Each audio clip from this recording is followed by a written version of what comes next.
I know we have gone through the book of Revelation over and over and over, probably 3 or 4 times already.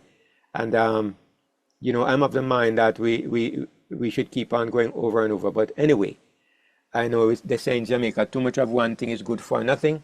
But I know what we have done is we have spent a lot of time in Revelation and not much time on the book of Daniel. We're absolutely going to keep our Sabbath afternoon studies focused mainly on prophecy. We'll take a break now and then.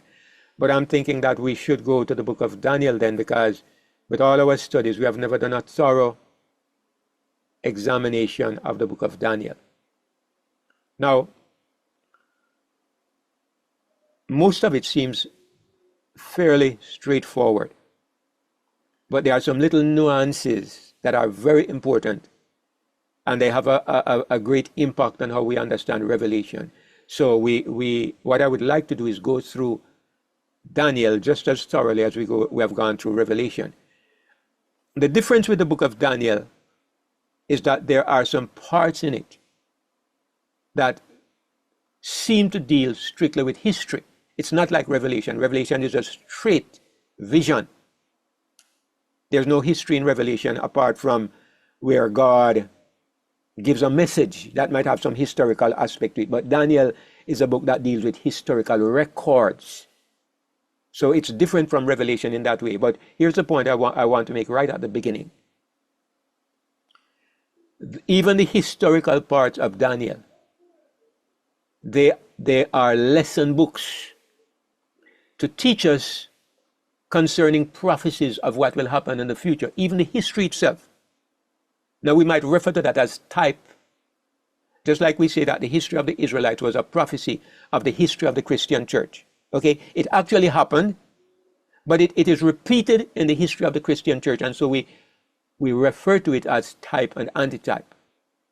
So the history in Daniel is very strongly focused on type and antitype. However, here's what I will say.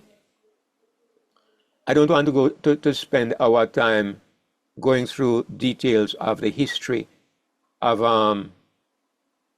the Jews and all the rest of it. So I'm just going to look at the historical details, the historical details that relate to what we are studying, right? Not verse by verse. But when you come to the prophetic chapters, I'm going to go through verse by verse. All right? So let me go ahead and share my screen, and I would like to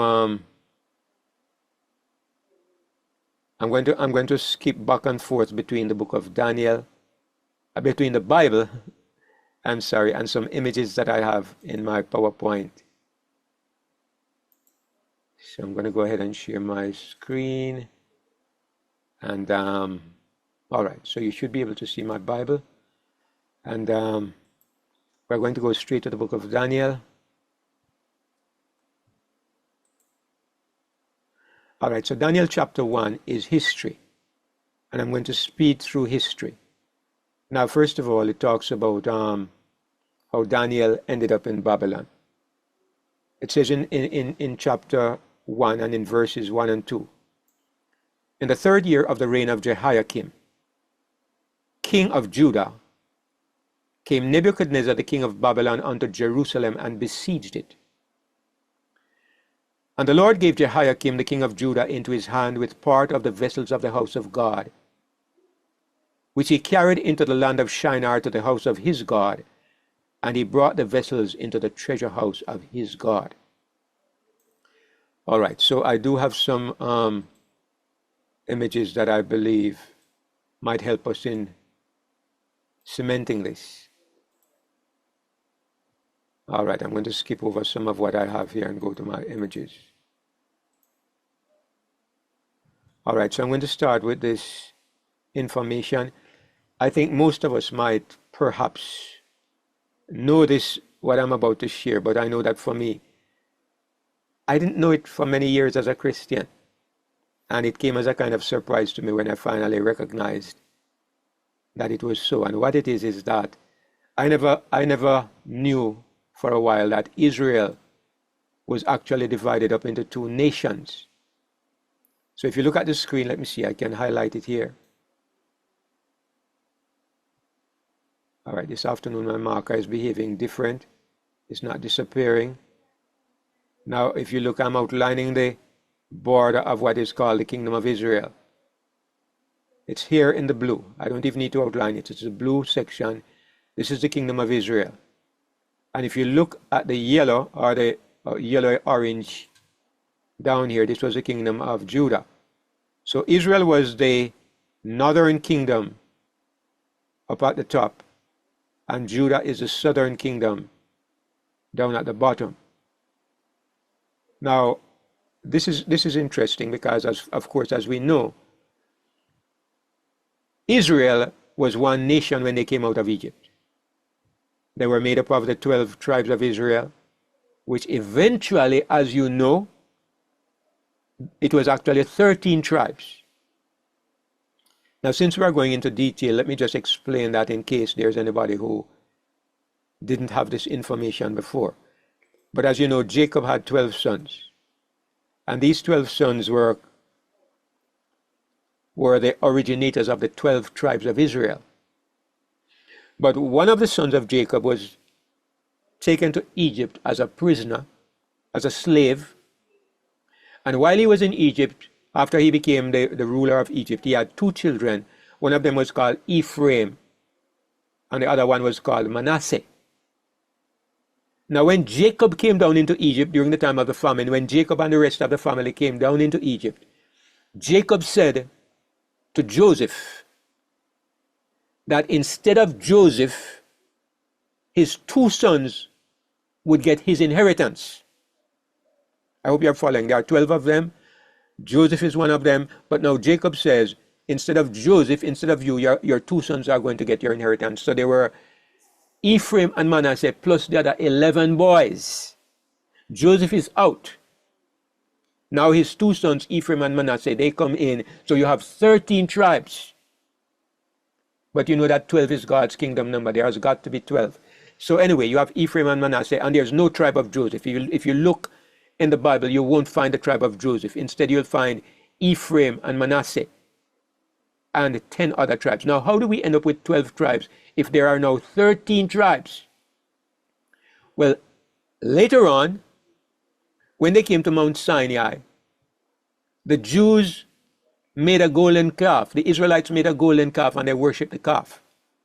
When Moses came down, Moses said, anybody who is on the Lord's side, take out your sword and slaughter those who were worshiping the golden calf.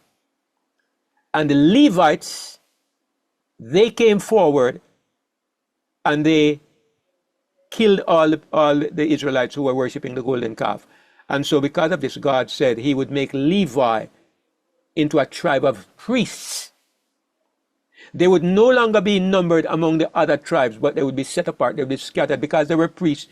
They were scattered in all the other tribes. So when Israel went into the promised land and they settled in different sections based on their tribe, the Levites were scattered all among them. So they didn't belong to any particular tribe. They belonged to everybody. So the Levites were not counted among the tribes either. So you understand, they ended up back with 12 tribes with the priests or the Levites scattered among them. So I hope everybody got that little bit of history. I didn't have any charts, so sometimes you don't get what I'm saying because the images are not there. But does everybody understand? Is there any question concerning what I just said? Anybody? Yeah, so the northern were 12 tribes, right? And so the southern is Judah and Benjamin. All right. Now let me clear that up. No, all of them together. Judah, Benjamin, and the northern tribe, they are all 12. It's 12 all together. Now later on, okay, I'm going to finish the story now. Later on, when David was king, everybody was under one nation.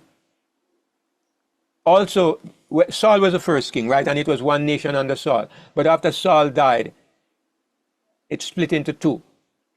The people of Judah, they wanted David to be king. And the other 10 tribes, the other tribes, they wanted the son of Saul to be king. even though God had anointed David as king. So there was a little war for a while until eventually David's army overcame the rest. And so all of them came under David's control. So it was one nation again. When David died, his son Solomon became king, and it was one nation under Solomon. But when Solomon died, he had a crazy son. I say crazy, he wasn't really crazy, but he was just full of himself, a very foolish young fellow by the name of Rehoboam. And when he was to become king, all the people came and they said, King Rehoboam, your father made things hard for us, because apparently Solomon taxed the people badly. So they said, your father made things bad for us. So we want to know, before we make you king, we want to know if you are going to do something to release the pressure that your father put on us.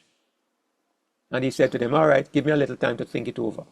So he went and asked his advisors what he should say. And his advisors, he had some older men. Older people are always smarter. I can say now that I'm older. And young people, they behave foolishly a lot of the time. So he had some young friends as well. And he said to the older people, what shall I tell them? And they said, look here, tell them that you are going to make things easier for them. He asked the young people, and the young people said, look here, these people only understand, you have to show them that you are strong. Tell them that your little finger is going to be thicker than your father's leg. Tell them that your father beat them with whips and you are going to beat them with scorpions. You can imagine somebody took an advice as stupid as that. He went and he told the people. And of course they rebelled. They said, what have we to do with the son of David? And they rebelled against him, and they made war, and they threw him out. A man named Jeroboam, his name was Rehoboam. A man named Jeroboam, they made him king. And the only reason why some of them stayed with Rehoboam was because they were his relatives, the people of Judah, the kingdom of Judah. Rehoboam, David, of course, Solomon, they were all from the tribe of Judah. So the tribe of Judah stayed with David's descendants, which was Rehoboam. In spite of his stupidity, they stayed with him because he was their family. And strangely enough, the tribe of Saul, Benjamin, also stayed with David's relative, with Rehoboam. So they became the kingdom of Judah, which was made up of Judah and Benjamin. And the kingdom of Israel, that upper kingdom, was made up of the rest of the 10 tribes. So Israel was divided into two. Now, what happened, as I said, the Levites were scattered among all the tribes, but up in the northern kingdom, those that rebelled against David's descendants, they rapidly went into deep apostasy. They started worshiping idols and all kinds of things. And so all the Levites, those who were in charge of the worship of Jehovah, all of them left up there and they came down to David's part, to Judah. So the Levites came down to Judah. So you had Judah and Benjamin, and you had the Levites scattered among them. So that was the southern kingdom. And so the northern kingdom, the upper kingdom, they went into deep apostasy. They had some of the most terrible idol worshippers, people like Ahab and Omri and people like this. And they behaved worse than the heathen around them. So Judah, the bottom kingdom, the southern kingdom, for a while, they were kind of up and down because the Levites were there, and because they were the descendants of David, they didn't go as bad as the other 10 tribes. But gradually they got there as well, gradually. But at first they kind of held out for a while. So this was the history of how Israel divided up into two parts. And we're going to look at what happened next. But is there any question before I move on? All right, so everybody is following. I am assuming that everybody is understanding. All right, so basically, as you look at the screen, you can see Israel had been divided into two parts. A northern kingdom called Israel. It was called Israel And sometimes it was referred to as Samaria. God referred to it as Samaria. And sometimes it was referred to as Ephraim. I'm not sure why they call it Ephraim, but Samaria became the headquarters. So sometimes it was referred to as Samaria. Sometimes it referred to as Ephraim. But generally it was called Israel, which was the northern kingdom. And so the bottom kingdom became known as Judah. All right, so let's move on to the next part of this saga.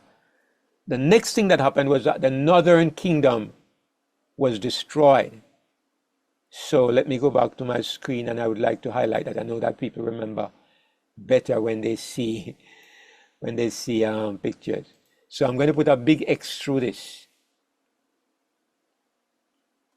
Big X, so you know that the northern kingdom, the kingdom of Israel, was destroyed. What do I mean when I say it was destroyed? Well, let's see what we can see when we look at the Bible. In 2 Kings 17, verses 5 to 7, this is what it says. Then the king of Assyria came up throughout all the land and went up to Samaria, that was the capital of the northern kingdom, Israel, and besieged it 3 years, camped around it and wouldn't let anybody out and wouldn't let anybody in. 3 years. I didn't even realize it was so long. In the 9th year of Hoshea, the king of Assyria took Samaria and carried Israel away into Assyria, carried them away all. I don't know how they carried away so many people, and placed them in Hala, in Habor by the river of Gozan, and in the cities of the Medes. For so it was that the children of Israel had sinned against the Lord their God, which had brought them up out of the land of Egypt, from under the hand of Pharaoh king of Egypt, and had feared other gods. This is what they did over there in Israel, the 10 tribes. They worshipped other gods. And so God allowed the king of Assyria to come against them, to besiege the city, and to completely dominate and to destroy Israel. Let me see what else I have. In verses 17 to 18, it says, and they caused their sons and their daughters to pass through the fire. They burned their children in the fire, sacrificed children. They used divination, turned to witchcraft, divination and enchantments, and they sold themselves to do evil in the sight of the Lord to provoke him to anger. Therefore the Lord was very angry with Israel and removed them out of his sight. There was none left but the tribe of Judah only. And of course, we know it was Judah plus Benjamin plus the remnants of the Levites. The Levites also, they were there. In verses 22 to 24, it says, for the children of Israel walked in all the sins of Jeroboam, which they did. Jeroboam was the first king that they made when they split. They departed not from them. You know, over and over, as you read the Old Testament, the story of these kings, it tells you about how they walked in the sins of Jeroboam, the son of Nebat. He was the standard for wickedness, apparently. Later on, you had people like Ahab, but Jeroboam was the first one. Jeroboam deliberately led them into idolatry, because you know why he did it? He said that if he allowed them to continue to worship in the way of the Levites, they would go back over to Judah, because the Levites were down in Judah and they were preserving the worship of God down there. So because he didn't want the people to turn back to the king down there, he led them into idolatry to turn them away, so they had no reason to go down to Judah. So he deliberately established idolatry. And so the Bible is always talking about the sins of Jeroboam, the son of Nebat. So it says, until the Lord removed Israel out of his sight, as he had said by all his servants the prophets. So was Israel carried away out of their own land to Assyria unto this day. Whoever was writing the book of Kings, up to that time when they were writing the book of Kings, Israel was gone.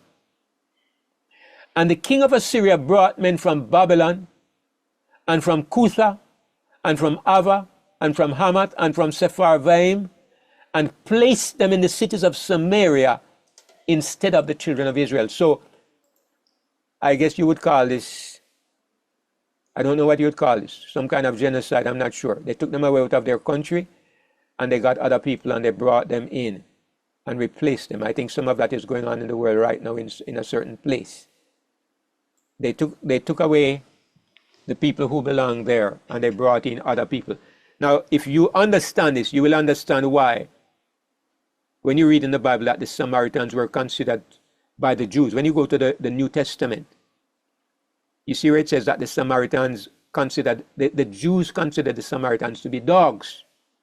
They would have nothing to do with them because they were the people who came in to replace the Jews, not the Jews, the Israelites who were there. So they were not of Israel blood. Now what happened is that a few second class people were left in the country. Okay, they would categorize them as second class, like old people and crippled people or people who couldn't fight.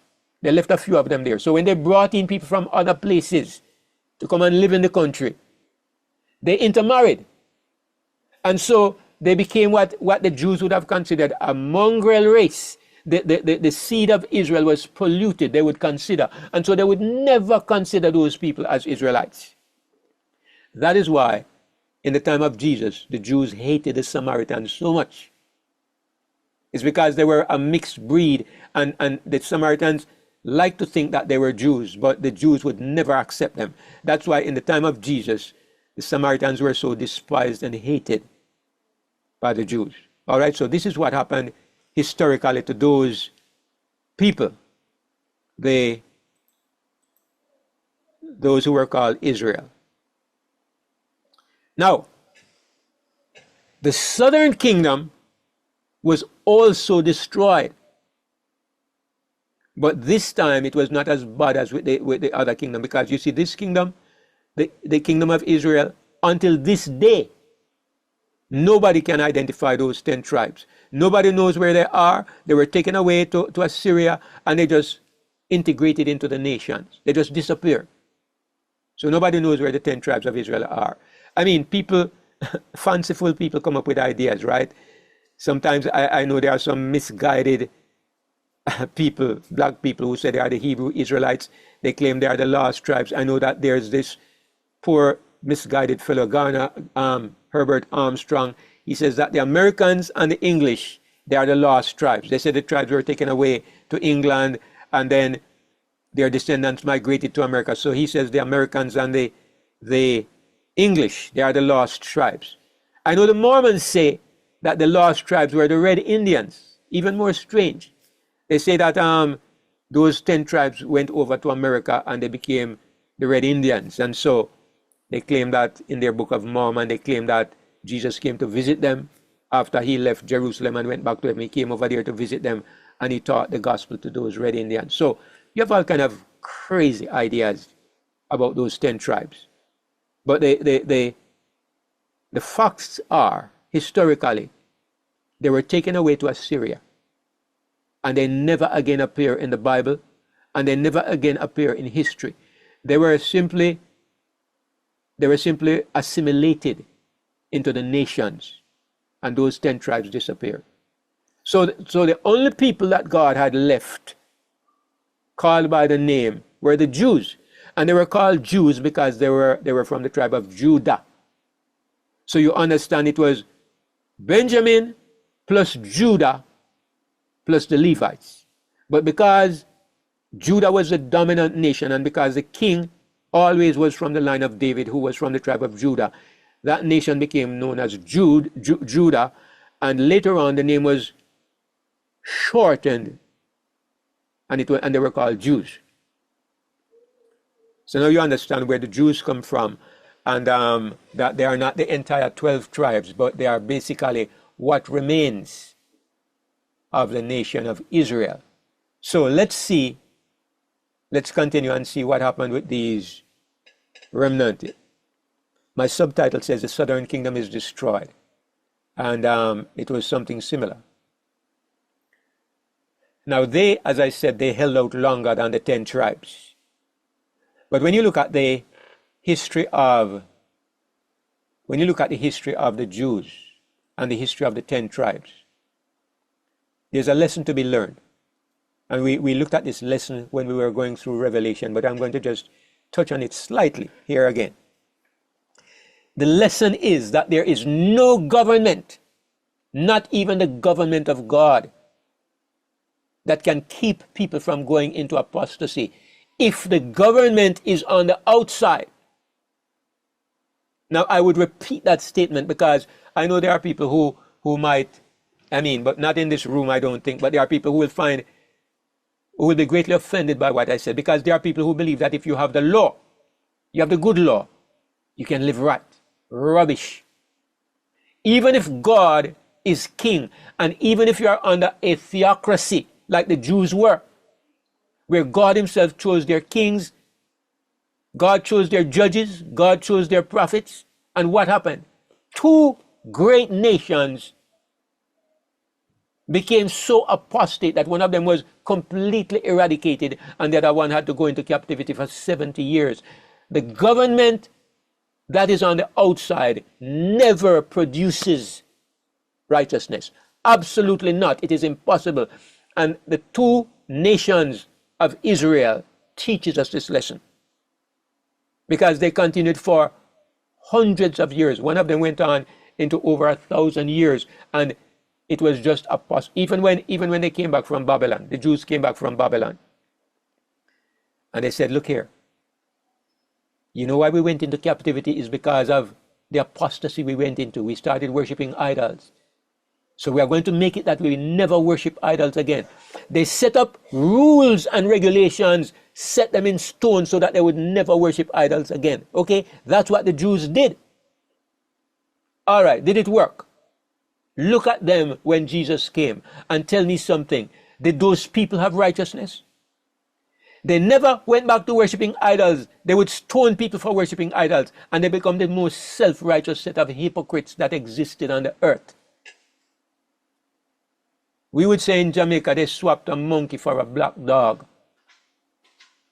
They thought they moved away from the possibility of rebellion because they set up rules to save themselves from idolatry. And they became so steeped in another kind of nonsensical idolatry that they crucified the Son of God. The whole lesson, this is the point of the history of Israel, that external religion, rules on the outside, cannot produce what God is looking for. That is why righteousness by faith, Christ on the inside, is so vitally a truth. Sister Elizabeth, go ahead.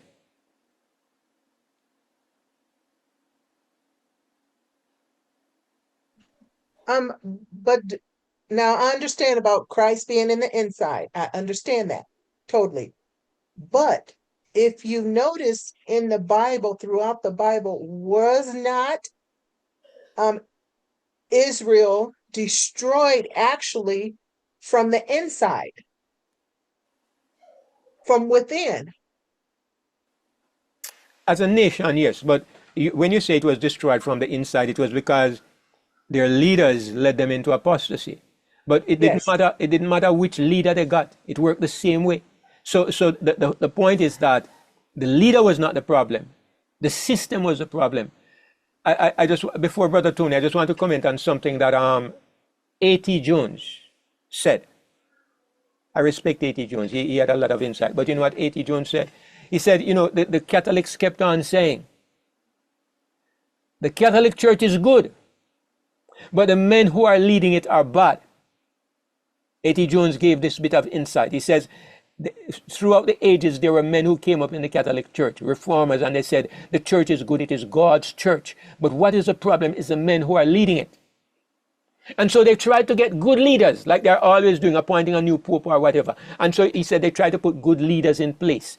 And to their astonishment, as soon as they put a good person in the place of leadership, the person became bad. And it happened over and over again every time. And he said they didn't realize, they would never realize that it was the system that was creating the person.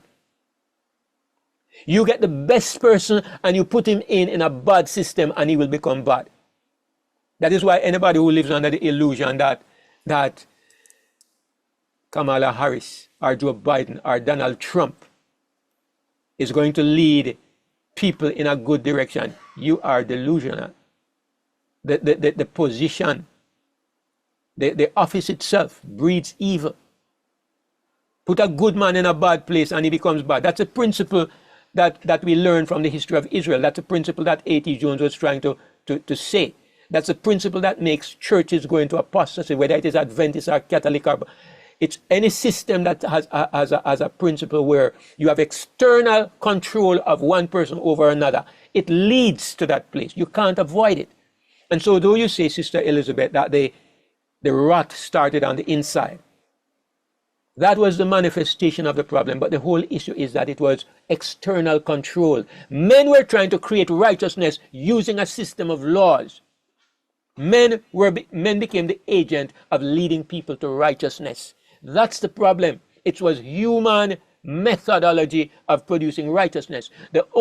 Even though God supervised it, even though God gave the rules, but the rules were on the outside, and when they are on the outside, men must administer it. So the only system that can ever work in the universe is the new covenant relationship of Christ on the inside. I think the whole thing was permitted by God to teach that great lesson or to reinforce that great lesson. Go ahead, Brother Tony.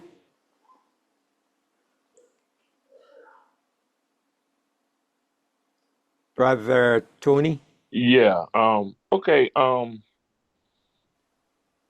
Okay. The tribe of Dan. Why are they not included? Didn't they go into apostasy? In the book of Revelation, we have a list of the tribes. Now, you're asking about the book of Revelation because Dan was very much among the tribes. Right. But in the book of Revelation, where it talks about the 12 tribes of Israel, Dan is missing. Right. Ephraim is missing. Those two are missing. And instead of this, what we see is that Joseph is there instead. He was never among the 12. And Levi is there as well. Levi was never among the 12. Levi was scattered among all of them. It was never counted among the 12. But in Revelation, Levi is counted and Joseph is counted. Dan is missing and Ephraim is missing.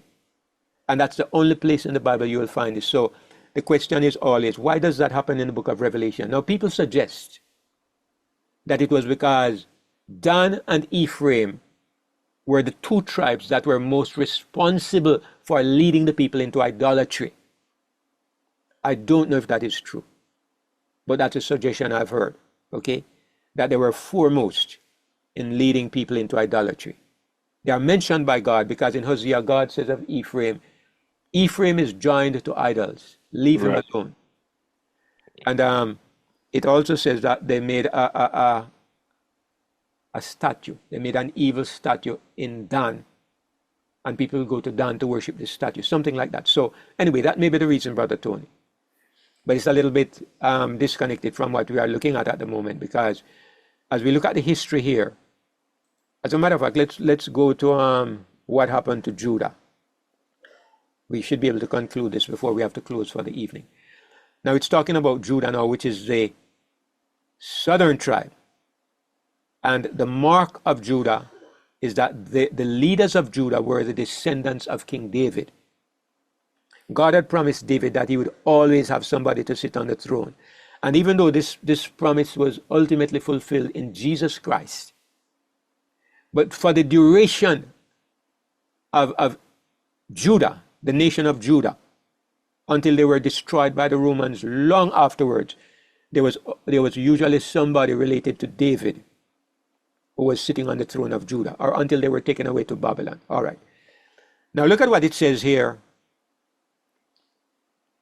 in 2 Chronicles 36, verses 16 to 17. They do the same thing like they were doing over there in the 10 tribes. But they mocked the messengers of God. And they despised his words. And they misused the prophets until the wrath of God arose against his people. And this is the terrible sentence. Till there was no remedy. God could do nothing to turn them around.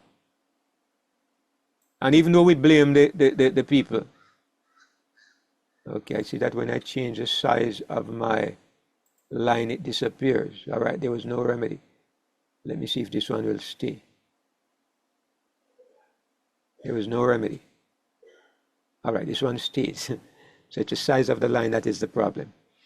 Therefore he brought upon them the king of the Chaldees, who slew their young men with the sword in the house of their sanctuary, and had no compassion upon young man or maiden, old man, or him that stooped for age. He gave them all into his hand. So it tells you that the king of the Chaldees was Nebuchadnezzar. He slaughtered them, young men, maidens, old man, him that stooped for age. All of them became captives, or they were slaughtered. And of course, all of us know that what happened here was that God allowed this to happen to them. It says there was no remedy. And it says God brought upon them. But I think we can better understand this to mean that God allowed this to happen. God protected them all their existence, but he could no longer protect them because now they were worshiping other gods. And that's a problem. When bad things happen to people who belong to God or who are called God's people, it's because the protection of God, usually, most of the time, it's God's protection that has been withdrawn because they cut off God from them by their continual rejection of God. And this is what happened to these Jews. So there was no remedy. So it says this is what happened. He gave them into the hand of this king of Babylon. And all the vessels of the house of God, great and small, and the treasures of the house of God, house of the Lord, and the treasures of the king and of his princes, all these he brought to Babylon. And they burnt the house of God, and brake down the wall of Jerusalem, and burnt all the palaces thereof with fire, and they destroyed all the goodly vessels thereof. Devastation. They completely destroyed Judah. And of course the temple was there in Judah because Solomon had built the temple there. And they destroyed the temple, burnt it down, break it down. They took out all the vessels from the temple. What does it say next? Now the king of Judah, his name was Zedekiah at that time. We are not going to take the time this evening, but there were several of them. They rebelled against the king of Babylon. The king of Babylon subdued them and made them pay tribute, and they were supposed to serve the king of Babylon, but they kept rebelling against the king of Babylon. And this last one, Zedekiah, I think he rebelled against the king of Babylon about 3 times. And this is the last time. So it says the army of the Chaldees pursued after the king and overtook him in the plain of Jericho. And all his army were scattered from him. So they took the king and they brought him up to the king of Babylon to Riblah. And in those days, they didn't play. Nebuchadnezzar was one of them, and he didn't play. And they gave judgment upon him, and they slew the sons of Zedekiah before his eyes. I say they didn't play, and I mean it. They put out the eyes of Zedekiah, and they bound him with fetters of brass and carried him to Babylon. They didn't play in those days. The last thing he ever saw in his life was the death of his sons. Nebuchadnezzar was hard. I tell you something, it's a miracle to think that God might have saved a man like that. But he was hard, he was merciless, he was cruel. But it was the way of life in those days. They killed his sons before his eyes because he rebelled twice, and they dug out his eyes. They tied him with brass fetters, chains, and they carried him to Babylon. Now, let me give you a little bit of background here. At this time, the prophet was Jeremiah. And if you go to the book of Jeremiah and read Jeremiah, you will see all these places where Jeremiah is telling them that they are to submit to the king of Babylon, and they keep on mistreating Jeremiah. One of the time they put him in a pit, in a dirty, filthy pit, and they kept on mistreating Jeremiah until eventually the king of Babylon came against them. The whole book of Jeremiah covers what happened there. And then afterwards, Ezekiel, when they went into Babylon, Ezekiel became a prophet. He was prophet while they were in Babylon. So that's a little background to what was going on there. So carried him to Babylon, took out his eyes, and so Judah now goes into Babylon. But of course, they don't disappear like the 10 tribes disappeared. They kept their identity in Babylon. But I'm going through all of this because I am reinforcing the story of how Daniel ended up in Babylon. It says in verses 20 to 21, we're in 2 Chronicles 36. And them that had escaped from the sword carried he away to Babylon, where there were servants to him and his sons until the reign of the kingdom of Persia. So it tells you that these Jews, they were in Babylon all the time of Nebuchadnezzar, all the time of his son, I think his son was Nabonidus, and all the time of his son Belshazzar, all the time of King Darius the Mede, until the time when the Persians took over. And it was in the time of Artaxerxes and Cyrus that they first were given the command that they could return to Jerusalem. So they were there for many years, 70 years actually. So it says they were servants to him, to Nebuchadnezzar and his sons, until the time of the kingdom of Persia, to fulfill the word of the Lord by the mouth of Jeremiah. Jeremiah had prophesied it. Until the land had enjoyed her Sabbaths, for as long as she lay desolate, she kept Sabbath, to fulfill 70 years, 70 years. That was the prophecy. And that was exactly how it was fulfilled for these Jews. So their apostasy took them into Babylon. And that is why when they came out, they made sure to make rules so that nobody ever went back to worshiping idols. But as we see, they adopted a different kind of idolatry. My hands is up, but you can't see it. All right, go ahead, Sister Talia. And I'm about to stop here for this evening anyway, so go ahead. Wonderful. So where is it? Can I ask which version of the Bible you're reading? King James. King James? Yes. Because that Sabbaths there would normally be capitalized, would it not? Reflecting It depends on 7-day Sabbaths? right. It depends on the translators because I think this probably is talking about Sabbaths in general, the rest days, all the Sabbaths, which were Oh, the the holidays Sabbaths. and Okay. everything, Thank you. right? Because it says the land kept the Sabbaths, and I think that refers more to the Sabbath of rest. Every 50 years the land was to keep a rest, the year of Jubilee, and different Sabbaths like that. So I think that's what it was saying.